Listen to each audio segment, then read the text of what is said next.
నివాసం ఉంటున్న స్థానికులు గత కొన్ని సంవత్సరాలుగా మేము అక్కడే నివాసం ఉంటున్నాం. కాలనీలోని చాలా సమస్యలు ఎదుర్కొంటున్నామండి. ముఖ్యంగా రోడ్లు చాలాసార్లు అధికారుల దగ్గరికి తిరుగుతున్నామండి రోడ్ల కోసం, కానీ ఎటువంటి స్పందన లేదు. కనీసం ఇప్పుడైనా మీరు ప్రభుత్వం వారు మాపై దయ తెలిచి ఆ రోడ్లు వాటర్ సదుపాయం కల్పిస్తారని కోరుకుంటున్నామండి. కొండపల్లి మున్సిపాలిటీ పరిధిలో ఉన్నటువంటి జగనన్న కాలనీకి మౌలిక వసతులు కల్పించాలని సిపిఎం డిమాండ్ చేస్తాము. జగనన్న కాలనీలో దాదాపుగా 2000 ప్లాట్లు ఉన్నాయి.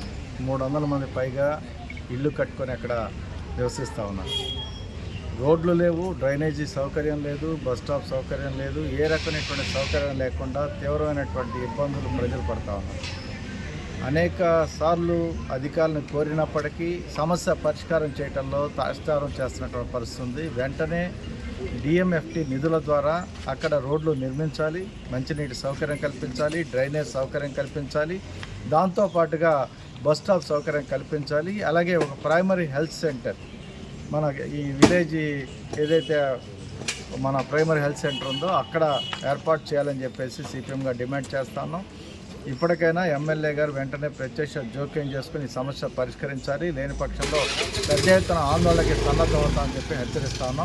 ఎన్సిహెచ్ శ్రీనివాస్, సిపిఎం జిల్లా కార్యదర్శి. సార్ నమస్తే, నా పేరు బాలాజీ అండి. జగనన్న కాలనీ నివాసం వస్తున్నామండి. మేము గత కొన్ని సంవత్సరాల నుంచి జగనన్న కాలనీలో ఉన్నామండి. మాకు ఎలాంటి ఏ మౌలిక సదుపాయాలు లేవు, కనీసం మెయిన్ రోడ్డు కూడా లేదండి. ఈ విషయం గురించి మేము పై అధికారులకి దగ్గర తీసుకోవడం జరిగింది. పై అధికారులు మాకు చెప్పడం ఏంటంటే జగనన్న కాలనీ అనేది కొండపల్లిలో యాడవలేదు, మీకు ఎలాంటి నిధులు రావు, మేమైతే రోడ్లు వేయలేము, ఏ మౌలిక సదుపాయం కల్పించలేమని చెప్పేసి అన్నారు. మమ్మల్ని యాడ్ చేయకుండా స్థలాలు ఇవ్వడం ఎంతవరకు కట్టో మేము స్థానిక ఎమ్మెల్యే గారిని క్వశ్చన్ చేస్తాం. మేము ఈ రోజుకి మేము కలెక్టర్ గారికి, కమిషనర్ మేడం గారికి, ఎమ్మెల్యే గారికి వెళ్ళింది లేదు. ప్రతి వీక్ ప్రతి మంత్ కూడా మేము ఎమ్మెల్యే దగ్గరికి, కలెక్టర్ దగ్గరికి, అలాగే కమిషనర్ మేడం దగ్గరికి వస్తున్నాము, కానీ మా గురించి పట్టించుకోవట్లేదు. మేము డిమాండ్ చేసేది ఒకటేనండి, మా కాలంలో మెయిన్ రోడ్డు ఒకటి, రోడ్ లేకుండా ఎంత ఇబ్బంది పడుతున్నామంటే మాకు తెలుసండి. అది కనీసం స్కూల్కి పిల్లల్ని పంపించుకోవాలని పొజిషన్లో ఉన్నాం. కనీసం ఒక మెయిన్ రోడ్డు, ఒక వాటర్, డ్రింకింగ్ వాటర్ ఏర్పాటు చేయాలని చెప్పేసి స్థానిక ఎమ్మెల్యే గారిని, కలెక్టర్ గారిని మేము కోరుచున్నాం.